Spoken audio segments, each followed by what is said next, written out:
and our refuge to get these education packets out into the community for kids to learn about birds at home.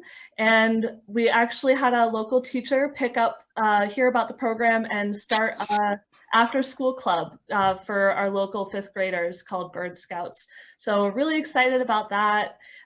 We work with our Harney County Migratory Bird Festival every year on the planning committee.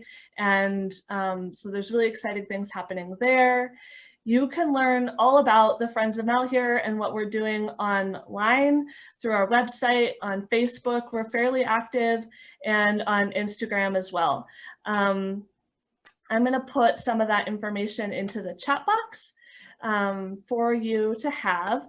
And what I just wanna finish by saying is that I'm really, really excited that we are fortunate enough to have past volunteers and lifelong friends like Dan Streiffert, who serve as ambassadors and advocates for our refuge to share the magic of Malheur with folks like you guys.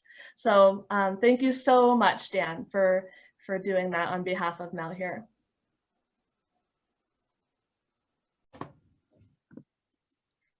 To start out with, just for those of you who don't know where Malheur is, it's in Harney County, Oregon. Harney County, I think, is the largest county in Oregon. And also, interesting enough, it is the largest ponderosa pine forest, which I found that out just recently. It's, you know, in the middle of the high desert, and there's hardly a tree around there, but it turns out the pine forest is what brought the logging industry to Hines, and most of those are kind of north of, about 60 miles north of Burns area. So this is a map of the kind of the refuge, the main area of the refuge. And this slideshow is in kind of 3 parts. The first part is around the Burns Hines area, which is, and the reason I start there is because that's when they usually have their annual bird festival in the middle of April. And that's, they do that because that's when all the snow geese and the sandhill cranes and so on are migrating through that area. And so this is kind of a chronological thing. So I start there, and then I go to part 2, which is kind of the area around Malheur Lake. And then part 3 is the main part of the refuge, which goes about 30 miles long from the visitor center down to the very end of the refuge. And to understand how this works, and I kind of talk a little bit about Malheur Lake in the beginning here. Malheur Lake is a basin lake, so there are 3 rivers that flow into it and none that flow out of it. So as a result, it varies in size, sometimes dramatically from year to year, very much dependent on the snow melt there from the surrounding areas. And Malheur Lake gets most of its water actually from Steens Mountain, which is down in this area. It's a 10,000-foot high mountain, and the snow melt from that flows down here and through the Blitzen River all the way up into Malheur. The other main tributary to coming into Malheur is the Sylvies River, which comes in from the north from the pine forest area, in that area. So starting in the Burns Hines area, so this is kind of a 3 by 5 mile rectangle, and this is the area where the city of Hines is. This is the city of Burns. The refuge is about 30 miles south on this road here. And the reason we start here, and the reason that the sandhill cranes come into this area, is because the farmers flood their fields in this area from the Sylvies River in the spring. And as a result, they start flooding them usually around the middle of April.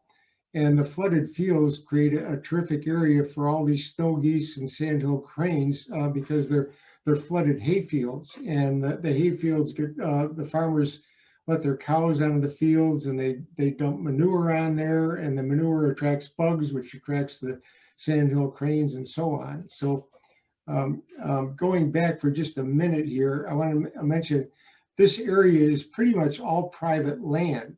And so when you're viewing things in this area, there's really only, you can view from Greenhouse Lane on the south. You can view from this road here, which is a pretty busy road, and there's not much shoulder on it. So it's kind of, there is a rest area down in this area where you can get off the road, but it's kind of, you have to be careful birding along that road. So, and then there is a road, this Hotchkiss Lane, which goes through the middle of the area. And that is a semi-busy area depending on the time of the day. So it's kind of tough finding spots to watch the birds here. But this whole area can be just full of snow geese and sandhill cranes and so on. One of my favorite areas is down here in Greenhouse Lane because this is not very busy. And there's also another dirt road called Potter's Marsh Road that goes down this way, which sometimes is good, sometimes not, depending on how much water there is. So I'll take a quick swift of the area around Burns. That was looking south from the Greenhouse Lane. This is looking to the west from kind of the middle of the area. That's the smokestack from the old Heinz lumber mill. Heinz built that mill in, I think, 1929, starting the logging industry in that area, and that industry lasted for almost 50 years, I think. Was very prosperous, brought a lot of prosperity into this area. If you look up in this area, you see a lot of snow geese and Ross's geese. To give you a quick view, there are three different subspecies of sandhill cranes. The ones in this area are primarily the greater and the lesser. The graders tend to migrate through, or the graders, about 200 to 300 of them tend to nest in this area. Some of them migrate through. The lessers pretty much all migrate through during the year.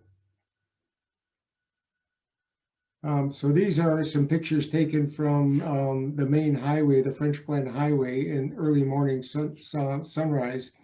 And these are lesser sandhill cranes. And again, you can see their head and their bill are about the same length. And these are the flooded fields that have been flooded, starting in with the farmers. So.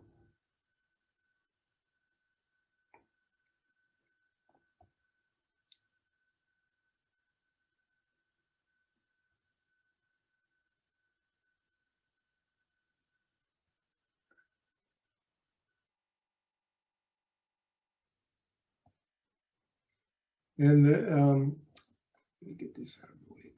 I know I've got to. So this is a group of sandhill cranes coming in for a landing. The sandhill cranes tend to stick together in family groups, and so you'll quite often seeing them like this. Sometimes there'll be 4 or 5 of them together. If you've ever been down to New Mexico, Boston Apache National Wildlife Refuge down there is a wintering ground for cranes, and you can actually stand by their overnight watering spots, and in the early mornings, and watch them take off and land and so on. And sometimes the family likes to take off all together, and sometimes all the family will get off and take off together, but maybe Junior gets left behind, so they'll have to quite often circle back and land again and to pick up Junior.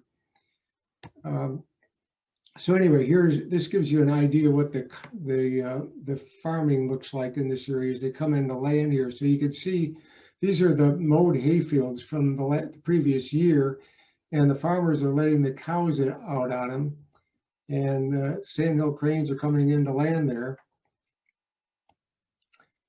And I think this is kind of a really great example of bird-friendly farming. I'm not sure it was really intended to be that way, but it turns out it works pretty well. It really does attract a lot of cranes. These photos, I think, I've forgotten the year they were taking them, but most years you'll see groups of cranes, sometimes 10 or 20 of them together, and so on. But this particular year I was down here, there were like thousands of cranes around. I was absolutely amazed at how many of them there were. So I've got a number of shots here. The cranes are known for their dancing and posturing and things like this. So I've got a number of them here, and I call this the political debate because they're both waving their hands.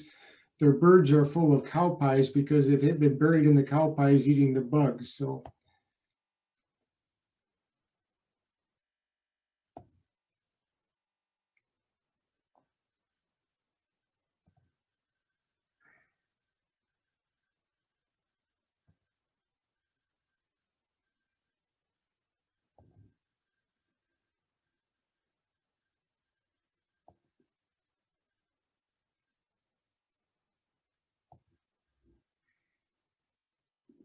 So they do a lot of arm waving.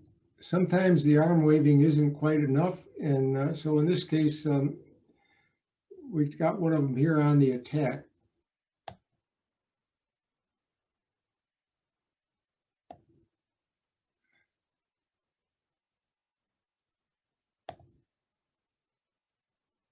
And it's interesting to watch the other birds. There's birds going up and down and sideways and every which way here.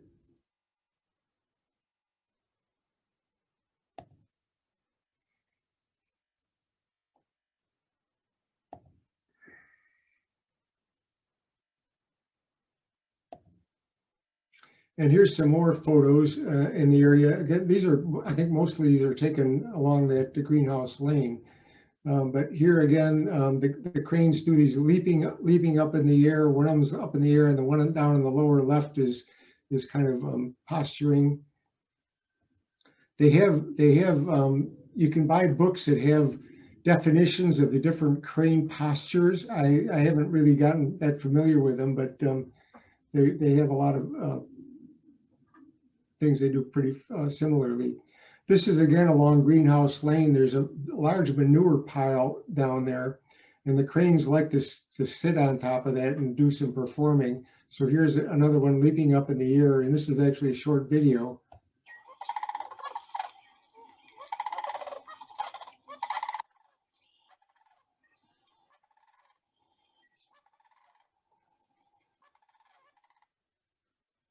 So it's kind of a neat sound, kind of an ancient birding sound.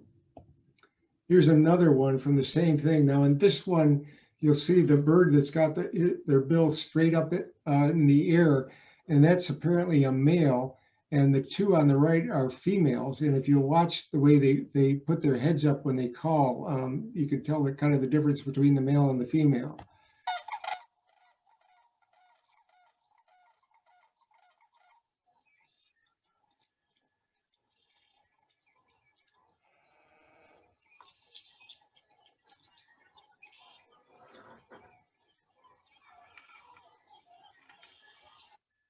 So one of the members of the board, the Friends of Malheur board, is a guy by the name of Gary Ivey, and he has done, I think he did his master's thesis on sandhill cranes, and he's an expert in snow geese and sandhills and studied them for years and years. And so he's the one that has told me that that behavior is typically the male putting their bill straight up in the air when they call, and the females responding at like a 45-degree angle.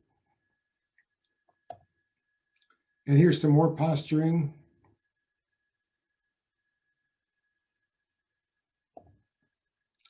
And this is a couple, remember I pointed out Hotchkiss Lane, the road in the middle of that rectangle. This was taken just north on that rectangle, just I don't know, 100 feet or so from the main road. And these two sandhill cranes, one April, were building a nest right next to the highway practically. And so we got a chance to watch them for a little bit. And actually got a short movie here. And the one is looking very cautiously because there's a lot of traffic going by on the road, actually.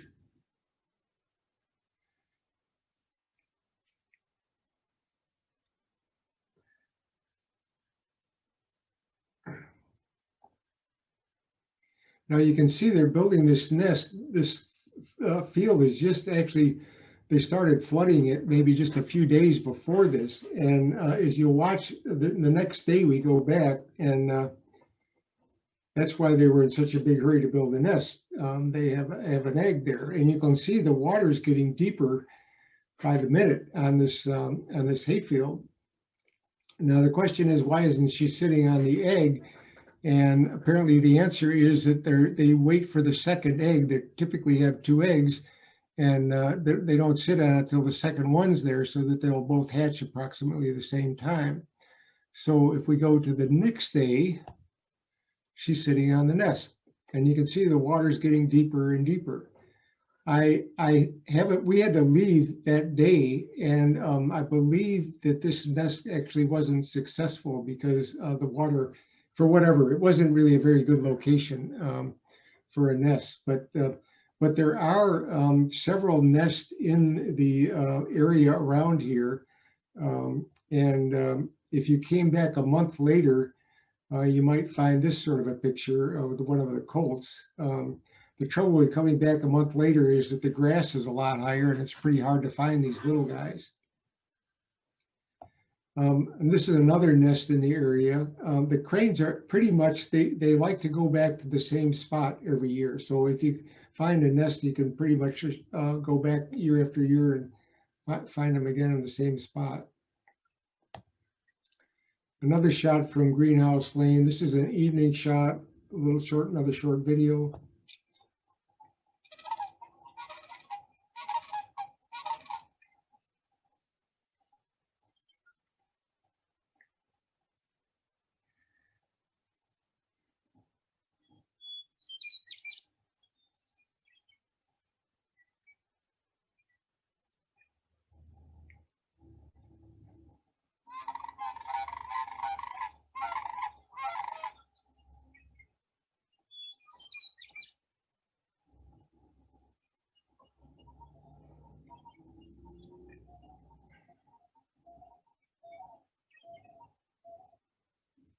You're hearing a lot of other birds around in that area. So if you're good at birding by ear, you might have recognized a few things. One of them was a meadowlark. It's great to photograph the meadowlark in this area. We have meadowlarks up in this area, but they're almost always down in the grass, and they almost never come up on a perch where you can get a photo of them. Down there, particularly this time of year, they're all up on the fence post singing their hearts out. You also find the Wilson snipes down there. This is one of my favorite birds.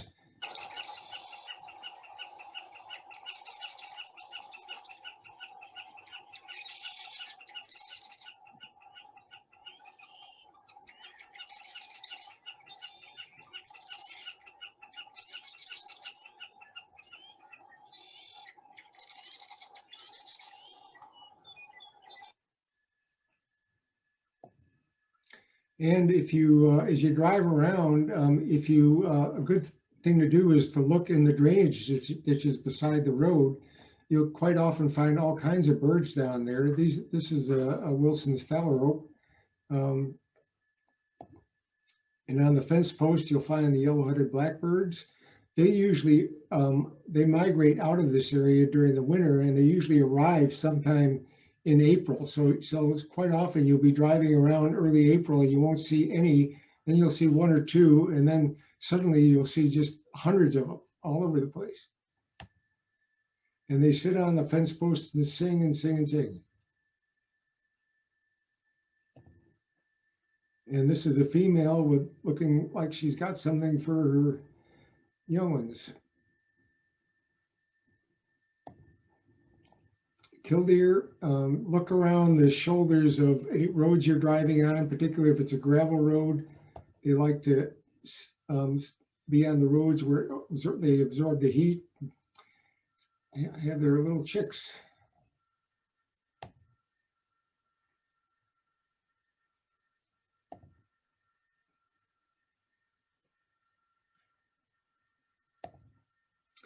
Turkey vulture is finishing off a coot.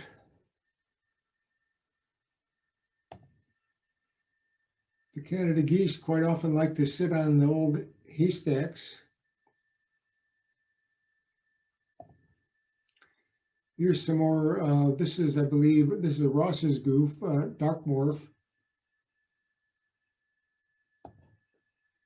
This was in 2019. Yeah, this was the first time I'd seen tundra swans in the area, and there were actually 7 of them that were there during the middle of April.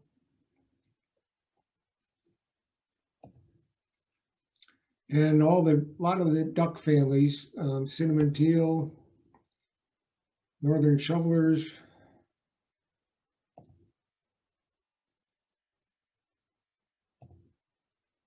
white-faced ibis. These are all over the refuge. There's large flocks of them. You'll see them flying around almost every day.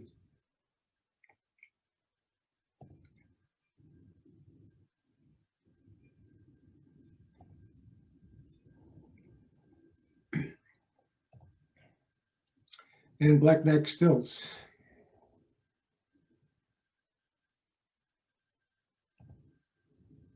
And we come in, excuse me, I think it was, yeah, in 2018, we came back.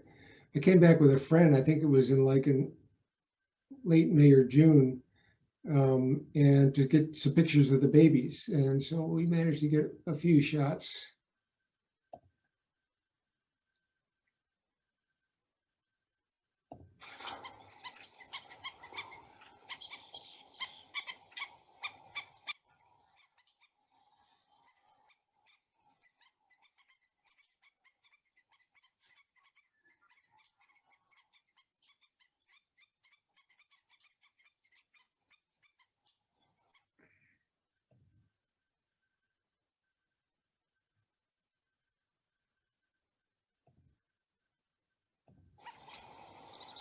And some avocet chicks.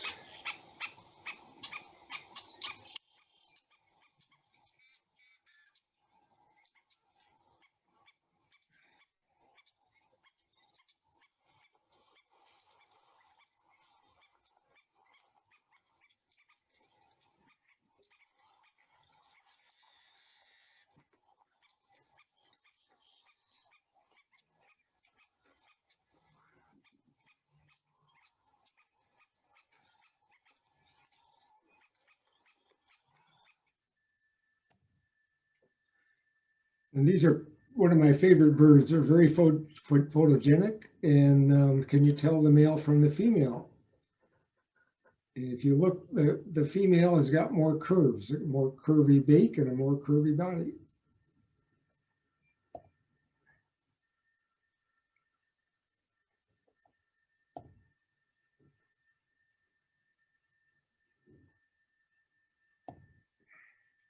And this next couple of photos what were taken at Malheur. They were taken at Soap Lake. I was on my way to Yellowstone one year and decided, I knew they were avocets on the lake, and so I thought I'd try to get pictures of them. And I camped on the north end of the lake. There's a campground there. So I camped there one night and got up before sunrise and got out to the lake. And just as I set up my camera, they started their courtship ritual. So I've only got a few pictures of it here, but if you can go to my website and you can see the whole thing. It's kind of interesting. But basically, the male does several circles around the female, taking his time and occasionally splashing water on her. And ultimately, finally, they do their thing. But the neat part of this whole thing is the dismount, where they always cross their bills. And they actually stay that as they dismount and then go off. And it's interesting because the sun came out right at sunrise. I had like 5 minutes of sunshine where I got these pictures. And as soon as this was over, the sun went behind the cloud, and it was the end of the good photography for the day. So one of those fortunate situations. But again, in April, with the grass is still very short, so it's a good time for finding a lot of these birds. So now what we're going to do is go down into the refuge a bit and Burns is up in this area, and as you come down here, you cross over a high ridge. You've got to drive over the top of this ridge and come down the other side. And then there's a dirt road that takes off. It's the only dirt road between this point here and here that goes off in this direction, so you can't miss it. It's called Rue Red Road, and it wanders way out here to where the Sylvies River, which is the river that floods Burns and so on, comes into the Malheur area. And on a good wet year, when the lake is fairly full, there'll be a lot, or even in most years, the farmers do flood their fields out here. So it's a good spot. It's a little bit more remote than other places, and you can go out there and kind of be by yourself and get some good shots of the bird, good birdie. So we'll spend some time out there in this next section. I might stop for a minute. Are there any questions so far? Actually, Dan, there are two questions. People are impressed with your photographs. We're getting a lot of comments about what great pictures. But Julie Boyd wondered if you could tell us a little bit about your camera gear and lenses that you use. Well, you know, I don't like to talk too much about that stuff because, you know, almost all the cameras you buy today are so good and they're so easy to use. It's really hard to say things. And the biggest problem, you know, the first SLR I bought was like at about probably somewhere around 1967 or something like that. And I built a SRT 101 that had through the lens metering. And it wasn't, you know, automatic. You had to hand crank it and all that with it. It was a film camera. That camera lasted me for 30 years. Now, I had, you know, the trouble was it was a film camera. I bought a 300 millimeter lens for that thing. That was probably about an f9 or something like that. I don't think I ever got a decent picture with it of a bird. And you would never get a bird in flight with a camera like that. And the trouble is now they're digital cameras and they've got all kinds of wonderful stuff in them that's really great. But because they're computers, they have a half-life of about 2 years before you got to have a new one, because there's something new that came out that you just can't do without. And so my best advice for you to buy in buying cameras is try to pick, you know, a good reliable brand, something like Canon or Nikon or Sony or something like that. And buy really good lenses. Put your money in lenses because those will last you a long, long time. And then, you know, what I have done is I bought a moderately priced camera. I don't buy the top of the line cameras, at least I haven't in the past. And use those and get really familiar with them, because the first one you buy, I'll guarantee you in 2 years, you'll want another one. So that's one approach. Now, the other approach is to buy a point and shoot, because those are getting really, really good. If you're just a birder and you want a camera that'll do anything you want it to do, they've got tremendous point and shoots with zoom lenses that'll go from wide angle to like 300 millimeters or more now that are reasonably priced. And if you don't want to get really technical and all that kind of stuff, that's a great way to go. So that's about as much as I want to talk about it, because it's just a really long, involved field. And thank you. The other question that came up was people were noticing the sound on your videos, and they were wondering how close you have to get in order to pick up the sound with your photos. Well, most of the shots you're seeing, I'm taking with a 500 millimeter lens. And sometimes I'm using in fact, most of the time I'm using a 1.4 extender on it, and sometimes a doubler. So, you know, I'm usually quite a ways away from most of my subjects when I'm taking them. And to me, that's the best approach, because if you try to stalk your subject, you're going to disturb them and you're not going to get a natural kind of a shot. It's much better to park yourself somewhere and hopefully get in a place where the wildlife will come to you. So you don't have to get all that close. And the long range lenses are really, really good nowadays. So. Thank you. I think that's all the questions that have been in the chat right now. Okay, so so we're gonna go out on Rue Red Road now.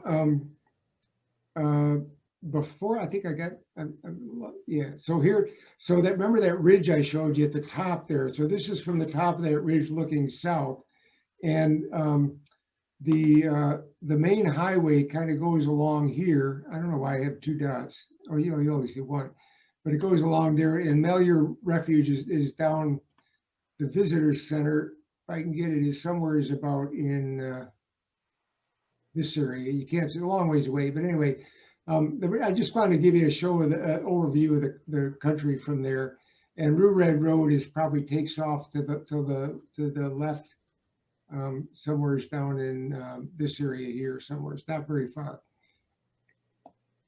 But I wanted, before we go out there, I wanted to talk a little bit about the lake itself. And this is, and again, as I was saying, the lake changes in size dramatically from year to year. Now, it's a tremendous draw for, it has been for years and years for bird life and so on. But I wanted to show you that I've got a series of pictures here from Google Earth. And this is the most recent one I could get. And this is June 2016. And to give you a sense of scale, the distance from the Malheur Visitor Center here to Lawland up here is about 13 miles, I think it is. So this year, this lake wasn't very big. It shrunk down pretty much. And you, in general, most of the time, there's only a few places you can see the lake from the road. And one of them is the Narrows area. And in 216, you couldn't see it because it wasn't close.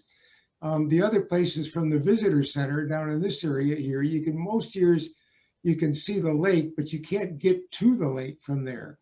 And none of the areas around here, you even get, you can see the lake from, you can't see it from Rue Red Road either.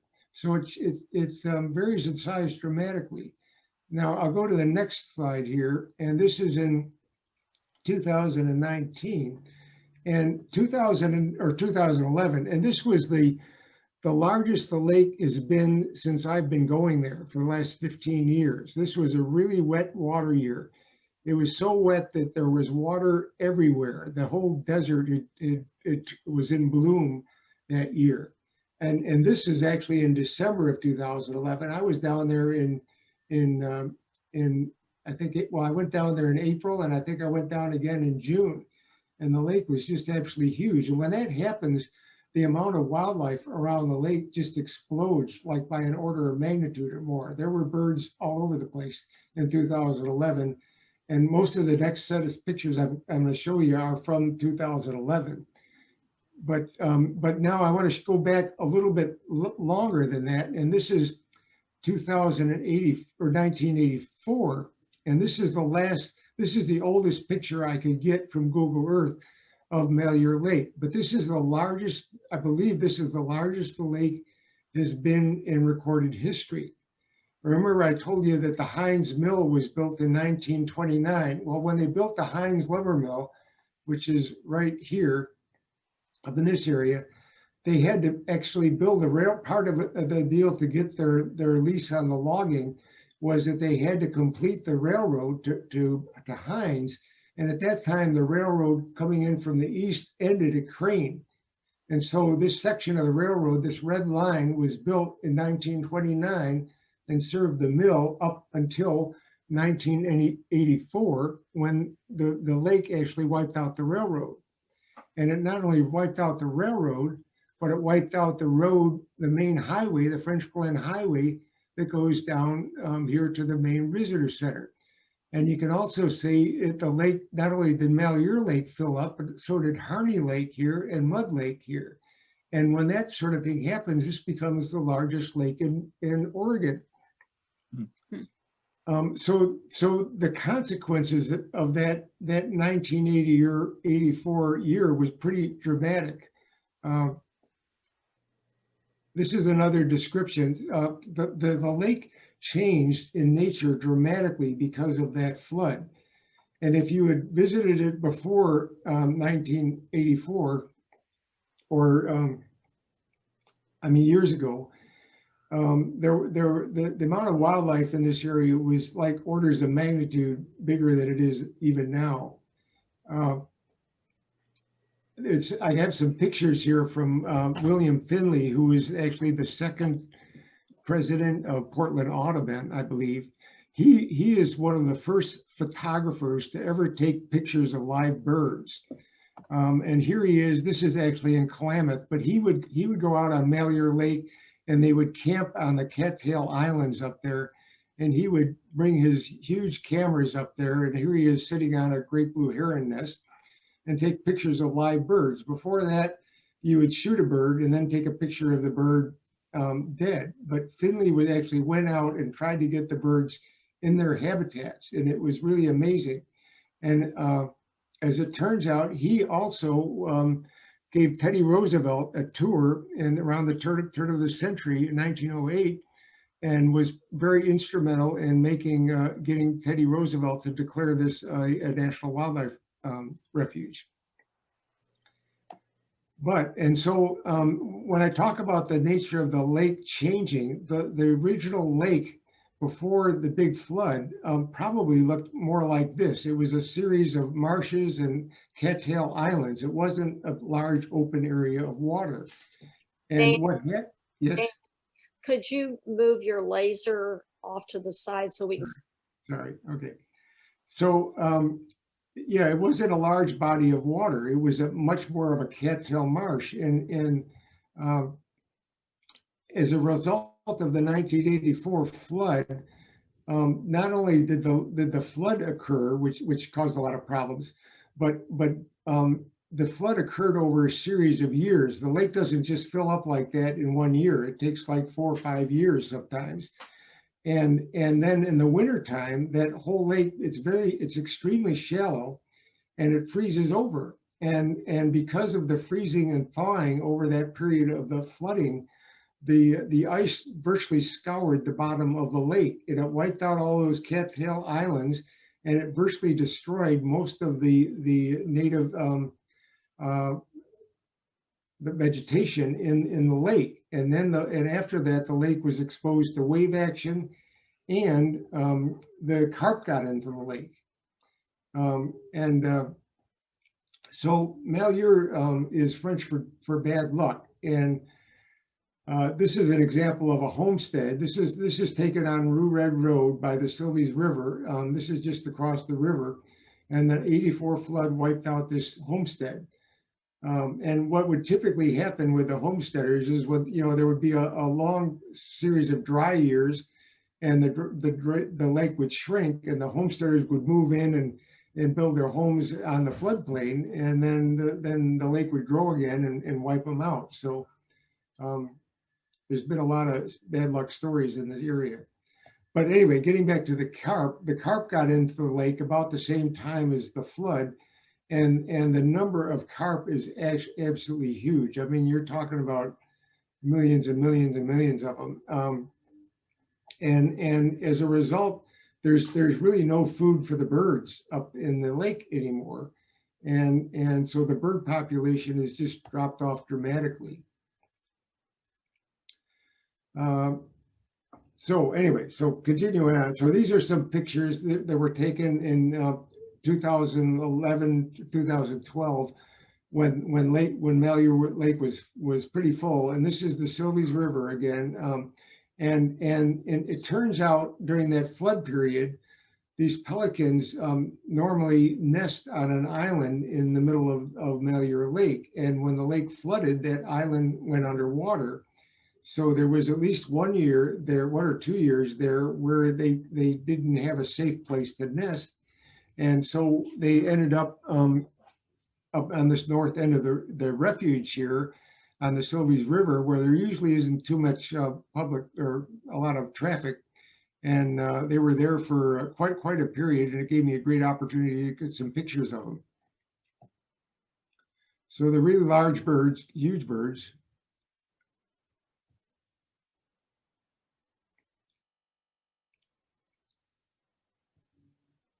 And again, you can see this area, again, the fields are flooded by the farmers.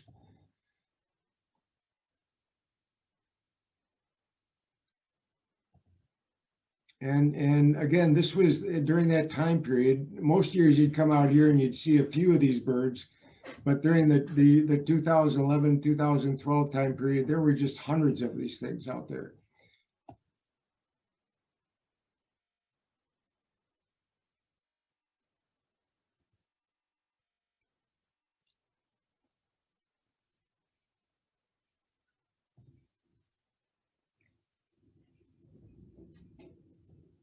And I even got a quick shot of the courtship of the black-necked stilt. And it's very similar to the avocet, except that it's pretty quick.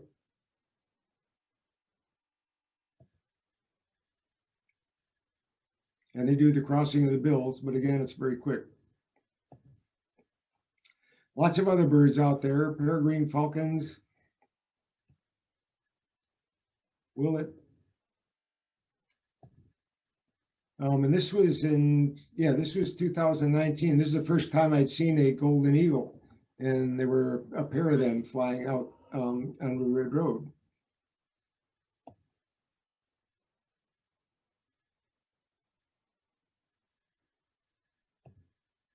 And again, some burrowing owls. Again, April's a good time to find them because the grass is short. In another month, you'll never find the nest. And the badger just on the other side of the fence next to the road. And pronghorns. You'll find pronghorns out here a lot, either early in the morning or late towards evening. They're one of my favorite animals. They're not antelopes. They're a very unique species, and they're literally the fastest animal in North America. They can achieve speeds of up to 60 miles an hour, and they can maintain speeds of like 30 miles an hour they've been clocked at doing 30 miles an hour for like a half an hour. And really a unique species. This is a one that I got in 2018. This is right off beside the French Glen Highway, just north of the Narrows. This gal had just dropped two fawns.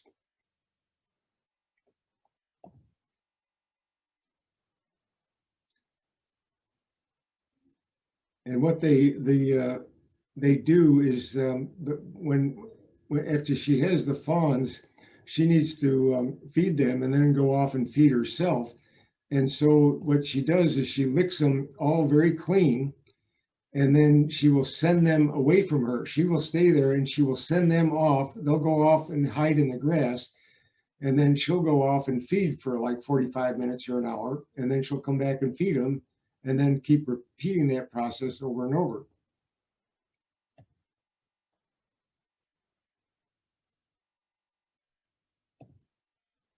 So this is actually where it wasn't the same ones, but this is a pair I found another time just hiding in the grass.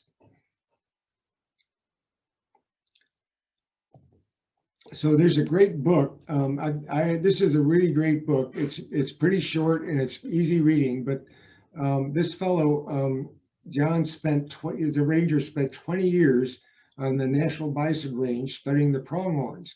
And he was actually able to identify 80 individuals by sight, and he would study them from birth to death. And this book is basically about that, Built for Speed, A Year in the Life of Pronghorns. And he talks a lot about the anatomy of the pronghorns and how they are actually built for speeds. Unlike an antelope, these guys they don't like to jump over fences. They have very thin bones in their legs, and so they will typically go under a fence rather than go over it.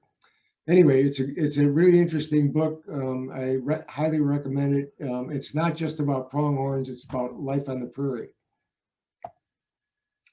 So another thing there's a ferruginous hawk nest along the highway here, and it's a long ways from the road, and for years and years I've been driving by it, and I've never seen a bird on it. But in this particular year, 2018, we saw a bird on it and stopped to take pictures of it. And I'm using here, I'm pretty sure I'm using my 500 millimeter lens with a doubler on it.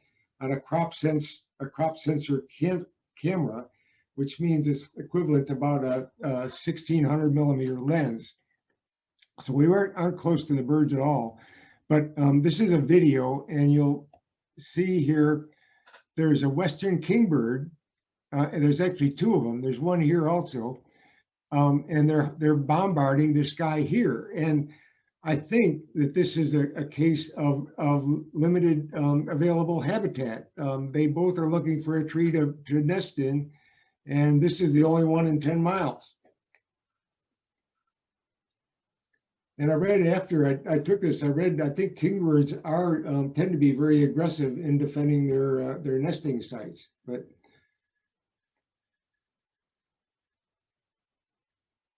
so it was interesting. We came back the next day with better light, and she was sitting on the nest, in the nest with the chicks.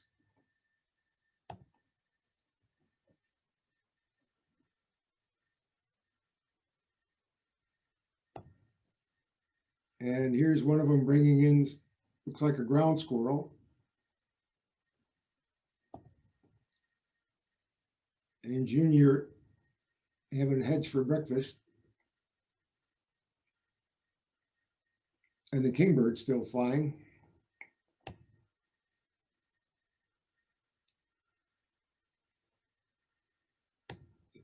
And interesting enough, for this, now we visited her. I think we stopped 3 days in a row, and we only stayed for about 15 minutes each time, trying not to disturb them. But this was the third day, and after I took that last set of pictures, she actually flew off of the nest, flew around it, came over to the highway, flew around us, and landed on the telephone pole next to us. So even though we were a long ways away from us, we were disturbing her. The next year we came back and I took pictures of the nest, and this is kind of the difference between a photographer and a birder, I guess, but it didn't even occur to me that these weren't Ferruginous hawks when I took the picture, and I didn't notice till I got home and was developing it, and it turns out they're Swainson hawks. So same nest, different species. So now we'll take a look at the Narrows here. And again, this is a lot of the years there's water in this area. And if there is, there's usually grebes around that area. So it's a good spot to stop. And in 2011 was the good water year, and there were lots of grebes there. Not only were there grebes there, but they were still carrying babies on their back in June, and even in, I believe in September, I heard that they were still doing it. So they were probably on their second or third brood by then. So that's the difference between a wet year and a dry year, I think.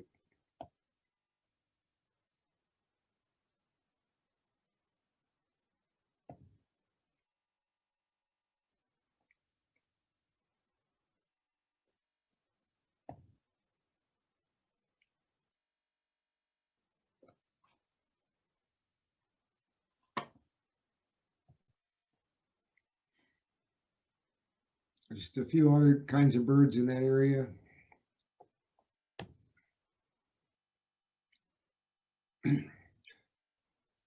These ear grebes, I was going to mention that I don't have my notes in front of me because I can't get in my normal view. But anyway, these birds, I believe about 90% of these birds in August fly to the Great Salt Lake, where they spend the summer there. And there are literally thousands and thousands of them in rafts there, and they feed on the brine shrimp there. And they get so fat that they can't fly. And so so they'll feast and feast and get fat. And then finally, later in September, October, they start wearing off the fat and they are able to fly again. And then they migrate out to the Pacific Ocean to spend the winter. So these are one of the few percent that didn't make it to Salt Lake, I guess.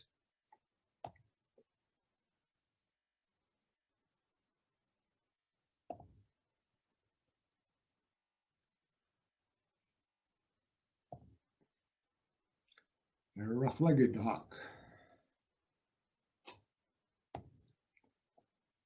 So now we're getting down towards the visitor center, and this, oh yeah, I was gonna say at one time, almost this whole area, at least from the Sod House Ranch here, all the way down here to the P Ranch, was owned by Peter French. And in fact, his ranch extended quite a few miles south of here also. And from what I've read, it was probably one of the largest ranches in the entire western part of the United States.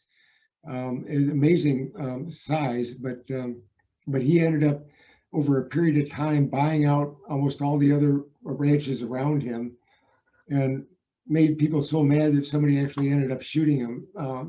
And there's a lot of history for that. But anyway, so he had the P Ranch, which was his main ranch down here.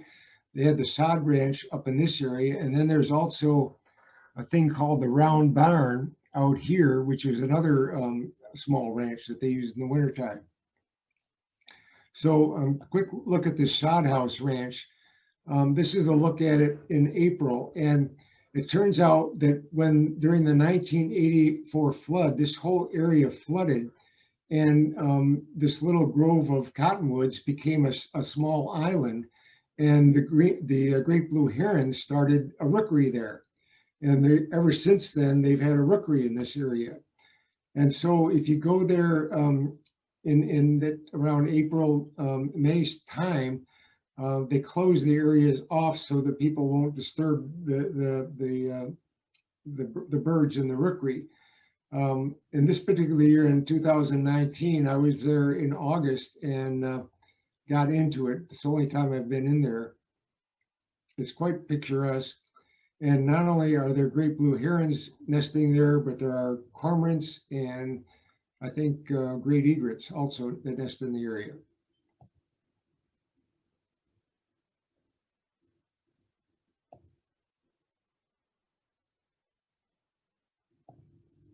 And in 2019, there were bald eagles nesting in the area, or a pair of bald eagles nesting here.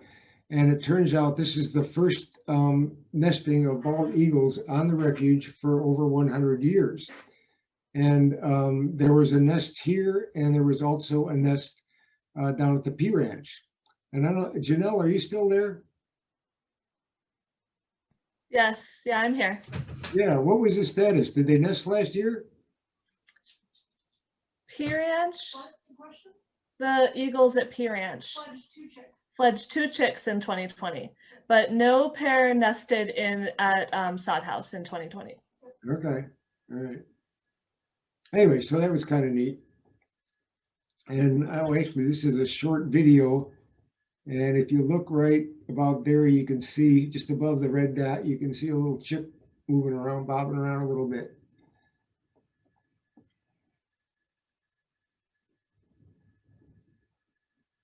Anyway. So, and as I said, also great egrets. There, you know, and when you come down here, you find out there's almost a story behind every kind of bird that's down here. And again, the great egrets were one of the reasons that the refuge the area was declared a refuge, because the bird hunters, or the hat hunters, the guys that were shooting birds for hats, would come into this area, and you would have a whole island in Lake Malheur where these birds were nesting on. And the hunters would come in there literally in 1 or 2 nights and shoot every bird in the colony. And when words got out about that from people like Finley and so on, there became quite an uproar to start protecting these birds. So we'll go to the visitor center next. Any other questions at this point? One question from Julia Gage was, what's your favorite time of year to visit, or what would you advise people if they could only go once a year? Well, the April and May are really good. You know, if you want to see the thousands of snow geese and the sandhill cranes, go in April. May is really good. I've been there April, May, June, July, August. I've never been there in the fall, and I'd really like to go there sometime. We just never gotten around to it. But it depends a lot on the water, you know, as to what time of the year it is really good. But I would say April and May would be my prime times for going. It can start getting a bit buggy after that and warmer. So Okay. I would suggest if you're planning a trip down there, it doesn't hurt to give Janelle a call or send her an email and ask her what she thinks. Good idea. What I'm here for.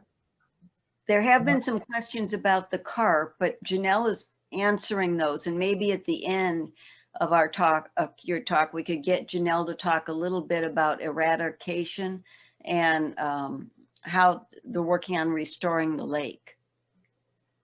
Okay, yeah, that's good. Yeah, I was going to say though, if you do plan on going to Revere or to Malheur, one of the main places you want to go is the visitor center. There are actually two visitor areas there, one that's run by the refuge and the other one that's run by Friends of Malheur, which is a store. And it's good to visit both places. Both places have got birding lists that show that people put on the latest sightings and so on. So contacting Janelle or the other one, it's a good place to find out what's going on and where to go and so on. So yeah, take advantage of it. Sign up for the newsletter. Someone else asked Dan whether the last week of March is too early to go. You can't make general statements about this. No, I'll tell you this: no matter when you go, you will have a fantastic time. Okay, because it's just you know, even like I say, I recommend going to in April to go to the area around Burns and Hines. But if you go down to the lower end of the refuge, you can have some wonderful experiences. You'll be all by yourself. You'll have the whole place to yourself, and you'll just love it down there. So it's one of those places where you make a plan on what you're going to do for the day, and you almost never complete it because you don't get there. You find something else between here and there that consumes your day. So this, to me, in my mind, this is the best birding in the entire Pacific Northwest. All right. Thank you, Dan. Okay. So visitor center, again, a good place to go. You'll find a lot of expert birders there. That you could find, again, you can find bulletin boards that'll tell you what's there.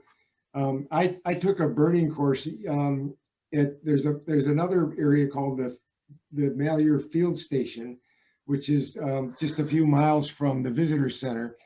And they have places where you can stay, and they have other things like birding courses or astronomy courses and other things.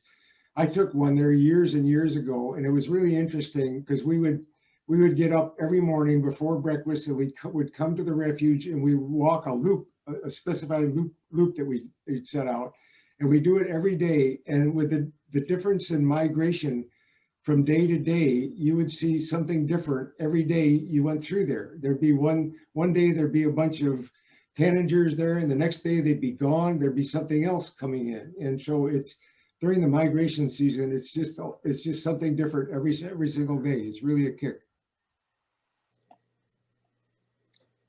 Lots of flycatchers in the area.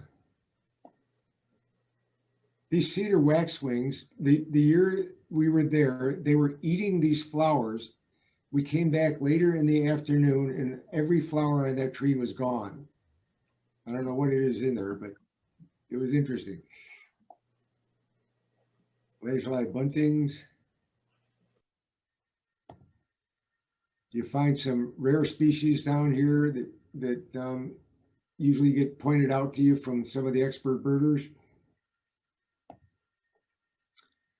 Yellow rump warblers. You find a lot of these down by the Friends of Malheur Visitor Center. This is an Audubon's, and I think I had the regular one too. There's lots of these gelding ground squirrels there. What's interesting, they put lots of feeders up with sunflower seeds in them to attract the birds around, and then the birds scatter the feed on the ground, and that attracts the ground squirrels. And so you've got a combination of ground squirrels and birds all over the area. And that brings in a lot of these yellowheads. This is again April, a little bit late April, and there's just hundreds and hundreds of yellow-headed blackbirds all over the place. And we did have an osprey there one evening also. This is right next to the visitor center. And there's a lake, a small freshwater lake there that you'll quite often find all kinds of different things on. But there's trumpeter swans there. We found an otter there one evening.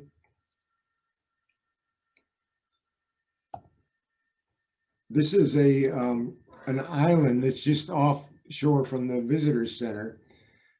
It was built in, I think, around 2012, with the idea that these Caspian terns, the pesky little things, tend to eat the fingerling salmon up in the Columbia River. So the Corps of Engineers, or somebody, one of the government agencies, decided to build a number of these islands. I think they built like 6 of them in different places, and this is one of them. And is to be nesting grounds to attract the Caspian terns, with the hope that not only would they draw them away from the salmon, but maybe they'd help eat some of the carp also. As it turns out, it was pretty successful, I believe, for a few years, and there's a pretty good colony on there. But then the lake got into a dry spell, and so the water got so low that the coyotes could walk out to the island. And I think after a few years, they abandoned it. I don't know. I haven't heard lately whether it's being used or not. Maybe Janelle can update us on that. I don't know.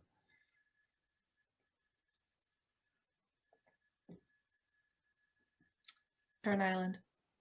No, nobody's gone to the island for years. Just no, I was checking with my partner about that.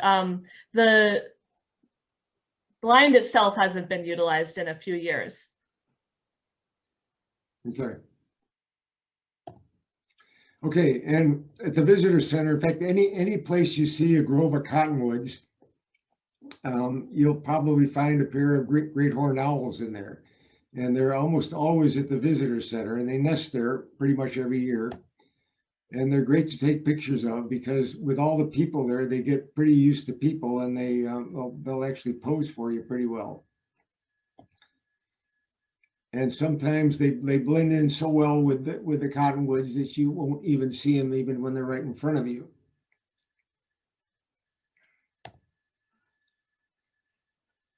So the last time I was down there, there were actually 3 owlets, and I got a short video here.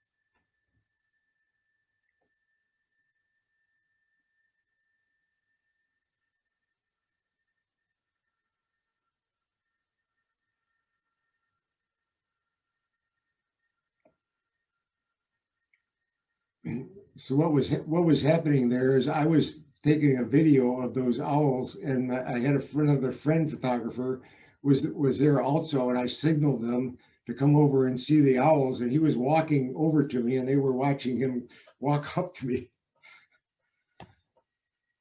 So okay, so for now we're going to head south into the refuge itself, and there's a thing called the Center Patrol Road, which is a 1-lane dirt road that goes all the way through the middle of the refuge. There's an area in the middle that you can't drive through, and you got to go out to the main road and come back to it again. But then you can continue all the way down to the south, and it's a great place to take a tour. It's well worth going. There's an audio tour guide that you can get that'll has several different markers and so on, and explains what you're driving through.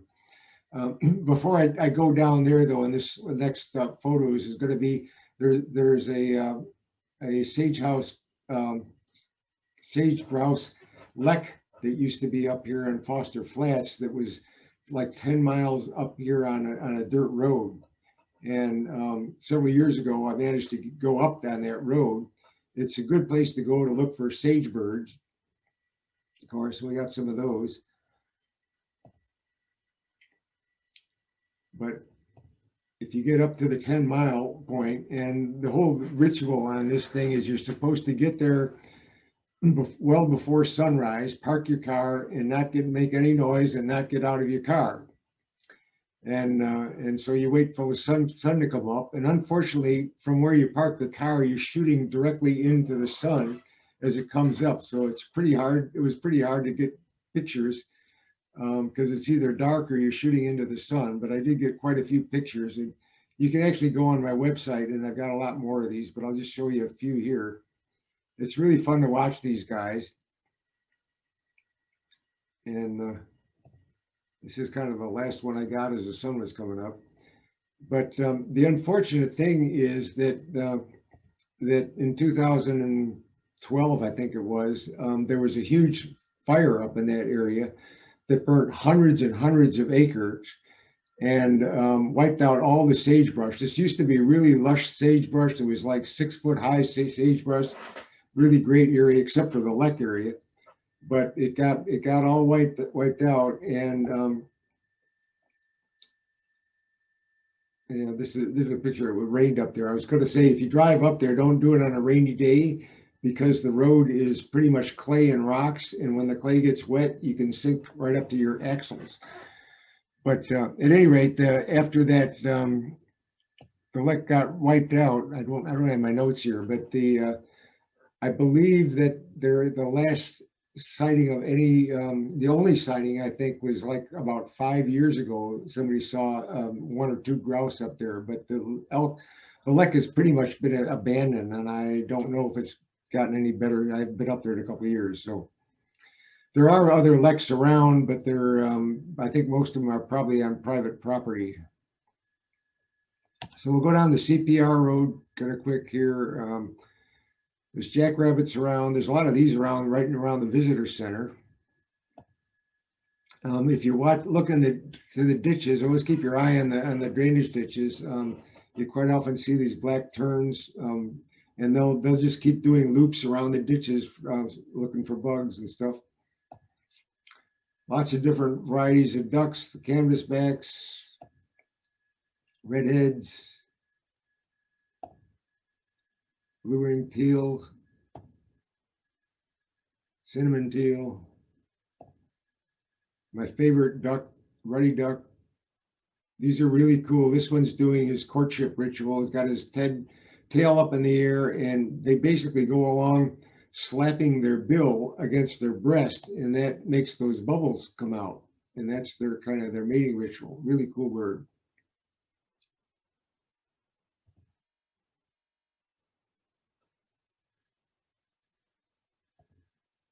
And that's the female. And more grebes. This is a view from an overlook about halfway down the refuge, just looking to the east. Benson Pond is a stop that you always want to make. It's one of the most neatest areas to see wildlife. You can actually get out of your car, and there's a short hike to an old homestead there.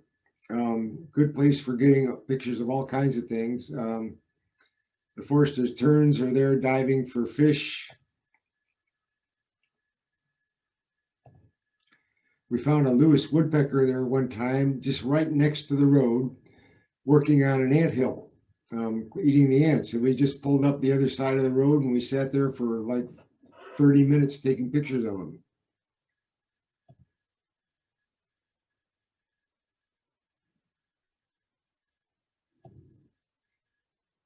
Common yellowthroat. And you'll see nighthawks. You're likely to see these nighthawks anywhere. and they'll surprise you because they blend in so good with their surrounding. You can be at the refuge or anywhere around that area, and if you really got your eyes open, you'll sometimes see them right next to you. You won't know they're there. The last time I was down there at Benson Pond, we were down there just before noon, and there were several of them flying, feeding, flying from the cottonwoods up around. So pretty hard to get a shot of them flying. They're pretty fast. These are trumpeter swans, and there's quite a story behind these. If you go to their latest newsletter, Gary Ivy's got a bit of a story about these. But the swans, I believe, at one point were just about exterminated. I think there were like 32 of them left or something like that, and they started reintroducing them in several places. And one of the areas was Malheur Lake. And I think that started in the 50s, and I think they got up to a population of about 55 swans, and they were in Malheur Lake, but that was before the big flood. And unfortunately, the flood wiped out the food supply for the swans. And so since then, they moved to the southern part of the refuge, and Benson Lake is probably one of the biggest lakes down in the southern part. And there's been, ever since I've been going there, there's usually been a pair of swans there nesting. I took this picture in 2014. It turns out that this is probably the last successful brood of cygnets that they had. Apparently the swans have been unproductive the last 6 years. And in fact, there's the two of them. The one with the band on is called Theta 64, which is the name on the band, and the two have been paired up for quite a while. According to Gary Ivy, the male disappeared, I think, last summer, and the female apparently disappeared sometime around September or something like that. And that left two females, I think, on the lake, and it's probably the last two at Malheur. So who knows what the fate is. I did hear also, though, that the Theta 64 ended up on another lake. I've forgotten the name of it. It's somewhere, but it's approximately between Malheur and anyway, south of Burns. It's another lake where they'd introduced swans also. And she's turned up there and apparently has found another male. And I don't know whether they're going to be successful or not. But anyway, so I probably have some of the last photos of them. I actually have a whole album on my website. The summer, this in April of 2018, they cut down all the cattails around the edges of the lake so I could get really good photos of them there. And they put on quite a show for me.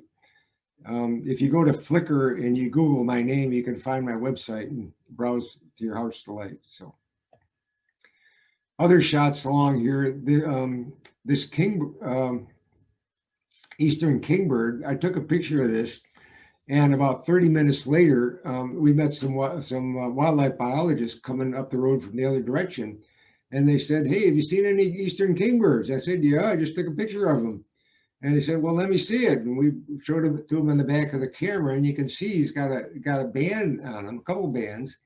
And so we blew up the camera, and he looked it up in his notebook, and he says, "Yeah, that's the guy we're looking for. We banded him 2 years ago." So that was kind of neat. So he's probably made 2 trips to Colombia and back since they banded him at that point. You see a lot of pheasants if you keep your eyes out down there. And if you don't see anything on the ground, look up. There can be pelicans flying.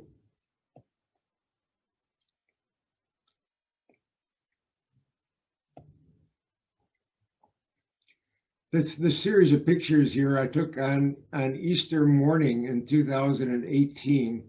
And I think I spent the entire morning down there without ever seeing even another car until almost noon, I think, something like that. This is an interesting shot. If you see the one on the bottom, appears that he's doing a little bit of wing repair. in flight. Boeing should try to do that. White-faced ibis all over the place.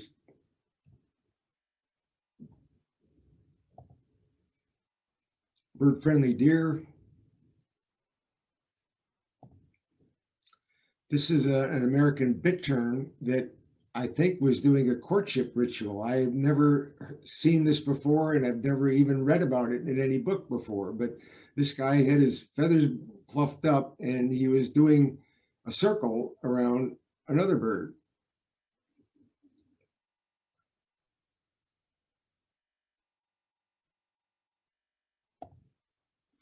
And the southern end of the refuge down there, they've tried to restore a bunch of the area down there to encourage grassland birds in that area. So there's a large area as you approach the P Ranch that could be full of grasses, nice grasses. You won't see these guys until later in the year, probably around June or so. But they're really neat birds. It's hard to find them because there aren't a lot of perches in this area where they come up. They'll sometimes perch on the barbed wire next to the road, but most of the time they're on the ground. One of the neat things about them is that they went to defend their territory. They sing while they're flying, which is kind of interesting because I don't know any other bird that does that. But it's really cool to watch them flying around the field singing.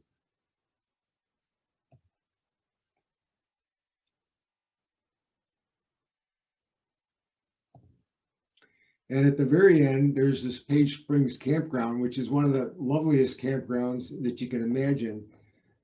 It's really nice. It's a really birdy place. There's birds all over the place in there. It's nice and green. There's no dust in the area. It's good water. It's a great place to camp if you like to camp. There's also a trail. I'm on a little ridge trail that goes around the area. This is the Blitzen River, which comes off of right here. So this is the Blitzen River it's the main tributary coming off of Steens Mountain that flows all the way through that area up to Malheur Lake. Just some of the wildlife in the area. This is the last time I was there. I found a Virginia rail, and she had just caught a little pollywog, I think. And as soon as she got it, she ran off to feed her babies. Lots of yellow warblers. In fact, if you're later in the year, as you drive down that CPR road, I think you'll find a yellow warbler that nest about every 100 yards. They're all over the place. And another one of my favorite birds, the yellow-breasted chat.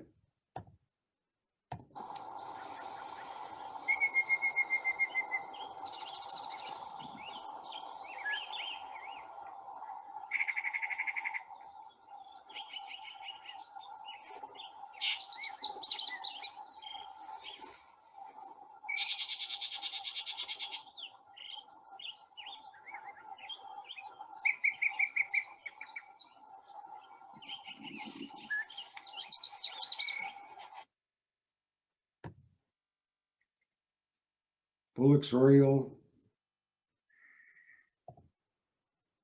And this is through the south end of the campground. There's another trail that goes up the river.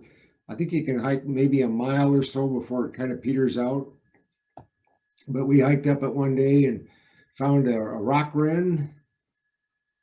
And we also found a canyon wren. And the interesting thing about this canyon wren is it was nesting in a cliff swallow nest. And you can see she is made the entrance a little bit smaller to fit her size. And it's interesting because I put this photo on my website, and a year or so later, I get this email saying that, I'm a student doing a master's in biology, and I'm currently working on a project documenting cliff swallow nests used by canyon wrens. So that was kind of interesting. So the last part, Steens Mountain, and again, we went down here. This is what's called a fault mountain, and it rises gradually from the west to the east. You're at the CPR road. You're probably about 4,500 or 5,000 feet, and the top of Steens Mountain is 10,000 feet. So it rises gradually up to 10,000 feet, and then on the other side, it drops straight down 5,000 feet to the Alvord Desert. And so this is looking from the CPR road, looking to the east, and you see how it gradually rises up there.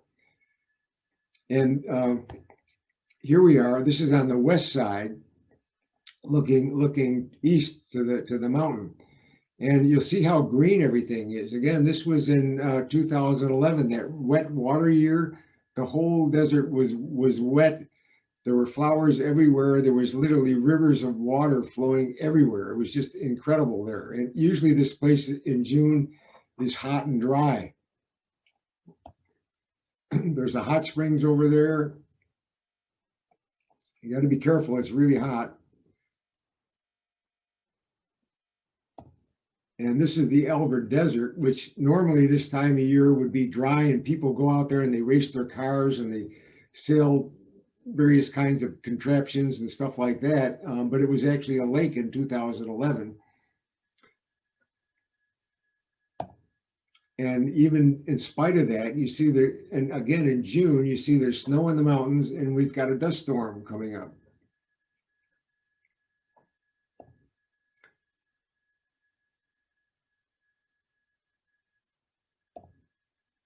So this is from the top of Steens Mountain, and this is looking, I think, west from the top. There's these huge glaciated valleys up there. So this is looking west. This is looking east and down towards the Alvord Desert on the top right. And you can see there's a trail that goes, there's lots of hiking trails up in here that you can hike on. This is looking sort of southeast.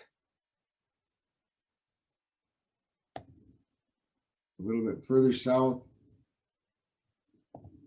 looking, there's a loop. The road that goes up this mountain is a dirt road. It's like 40 miles long, and I have yet to be able to do the whole thing because usually it's closed somewhere in the middle. So the first pictures were from coming up from the south, and this picture is coming up from the north entrance and looking south.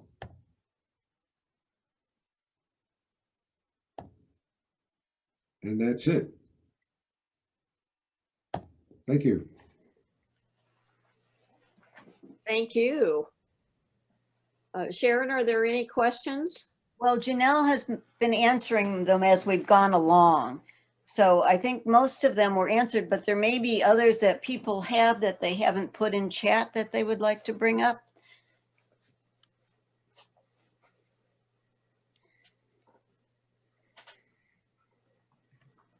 We get Thank you. We're getting lots of thank yous. lots of thank yous.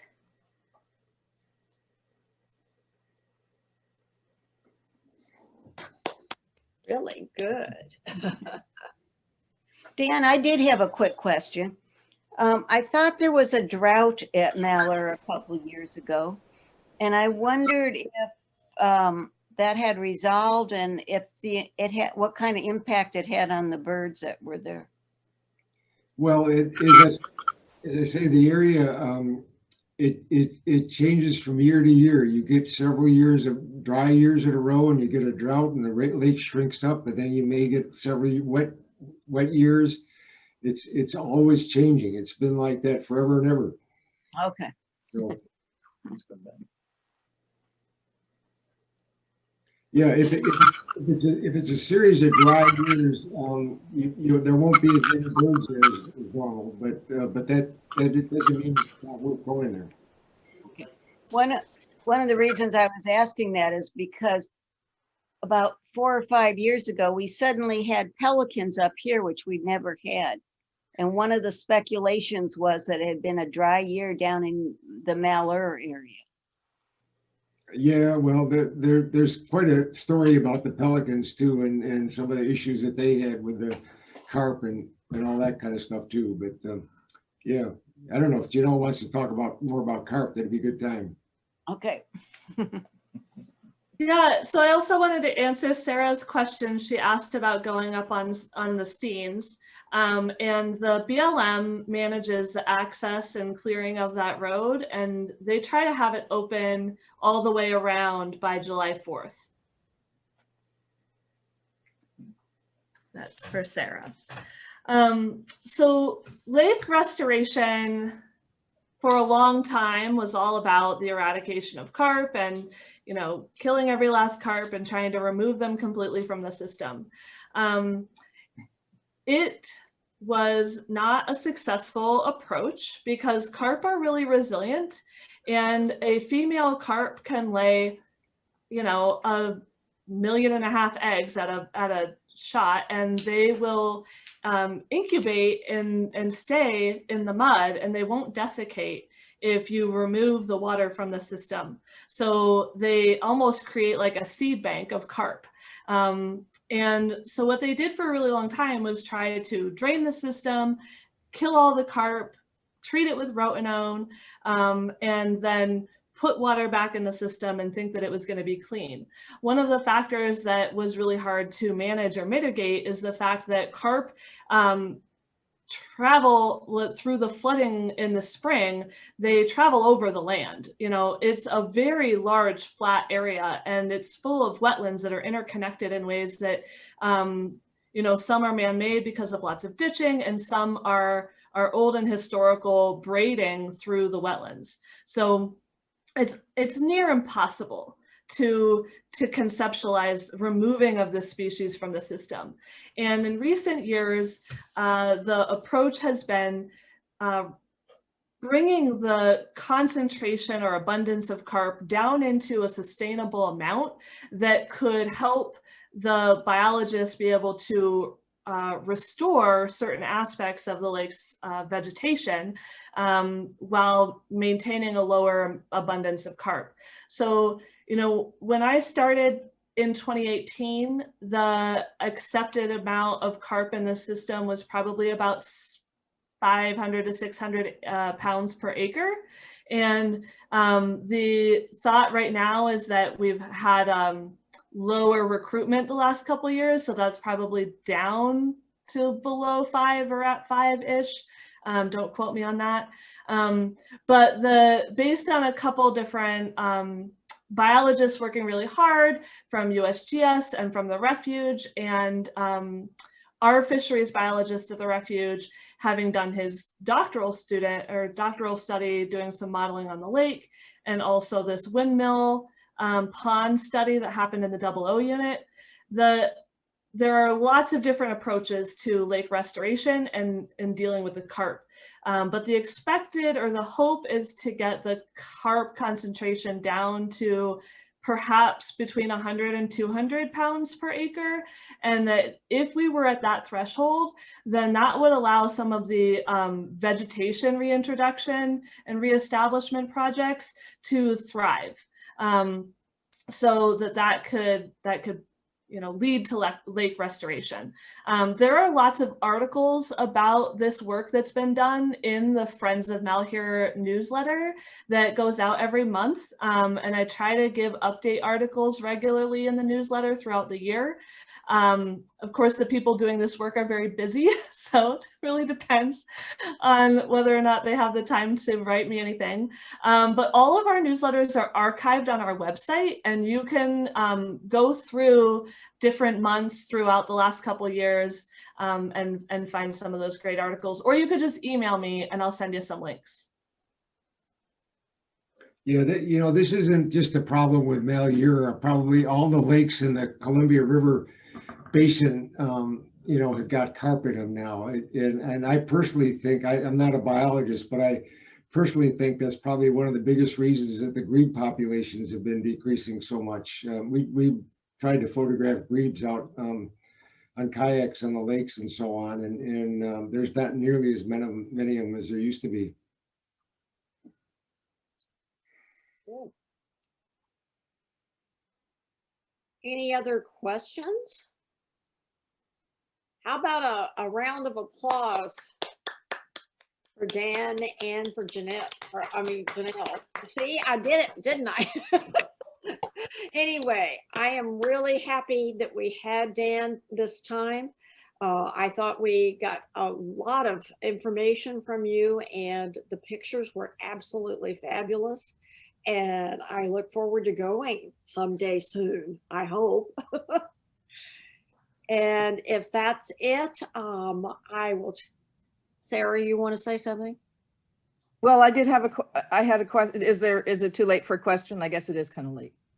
Well, you can ask a question. There are I still wrote it. people on here. Well, how about folks can leave if they want, but if you want to linger, I'm willing to stick around for a little bit longer. Go ahead, ask Sarah. Okay. I was wondering, Janelle, whether there are lingering effects of the occupation in 2016.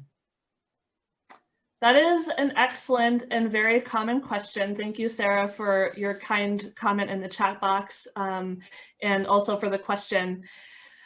My answer to that question has really become that the lingering effects of the occupation have been the overwhelming and abundant and consistent support from conservationists and activists like all of you.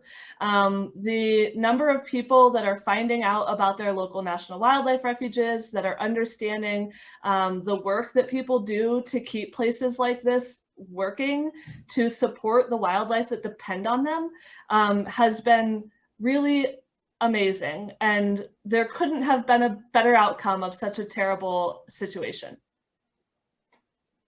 Thank you. Thank you.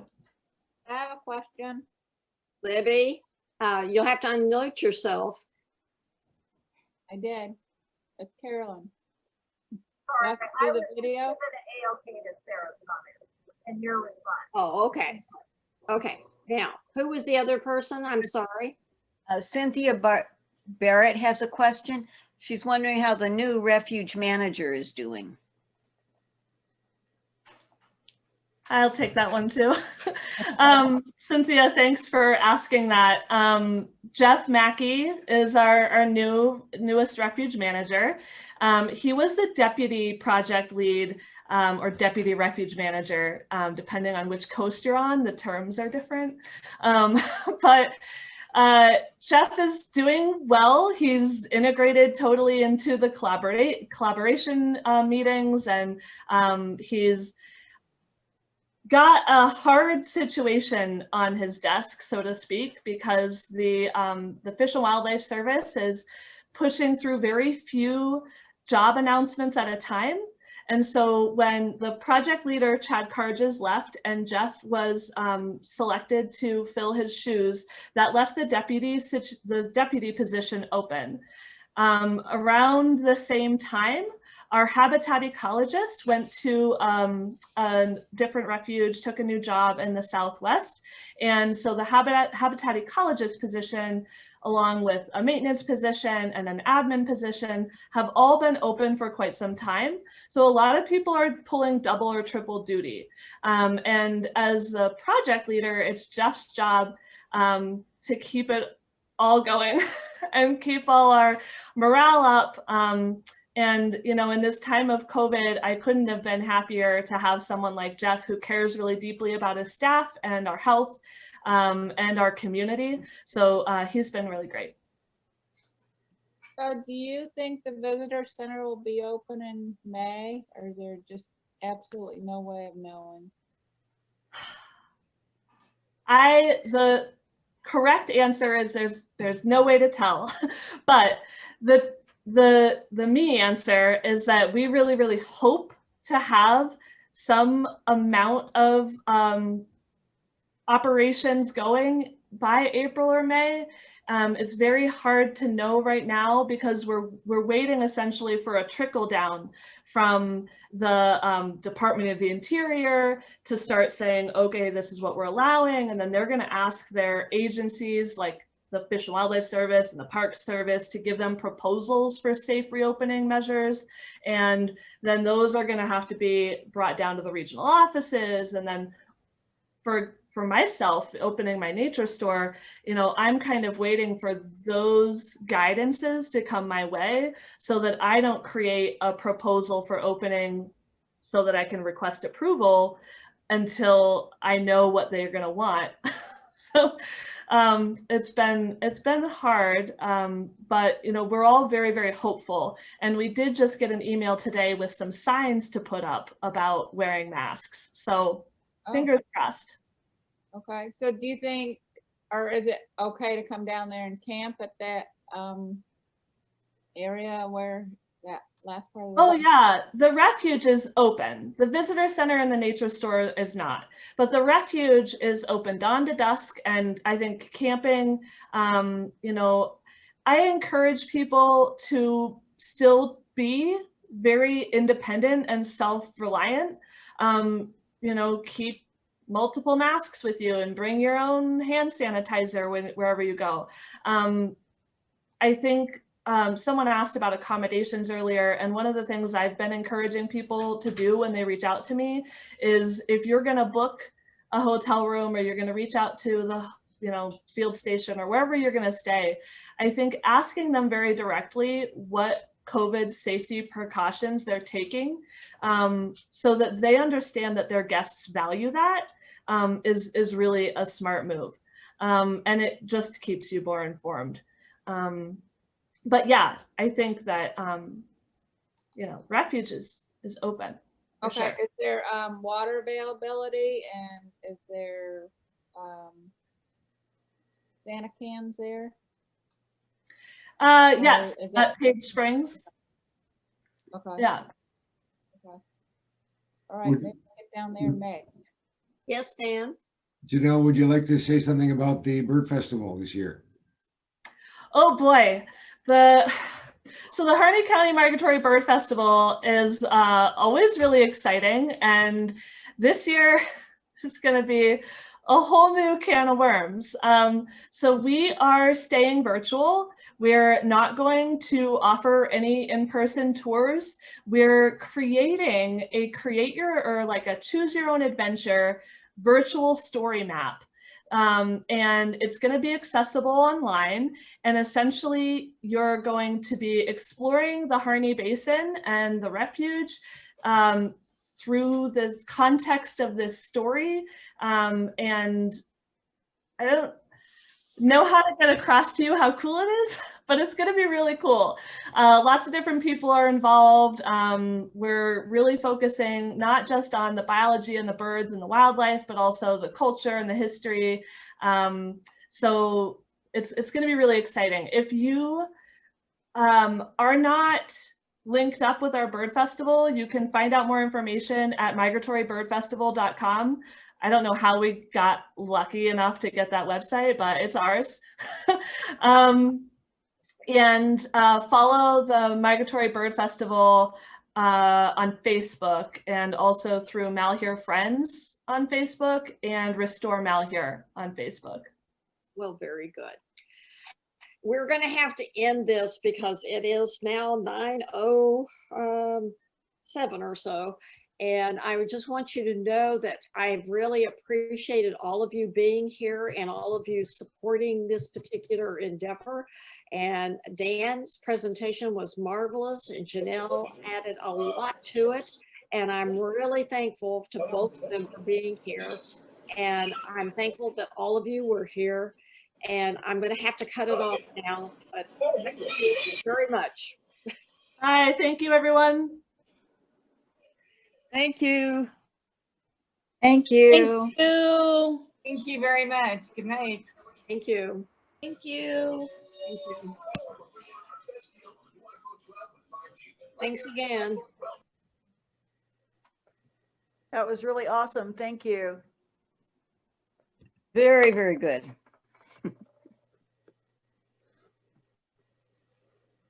Everybody's not going to sign off until I sign you off. I'll sign you off. Bye, everybody.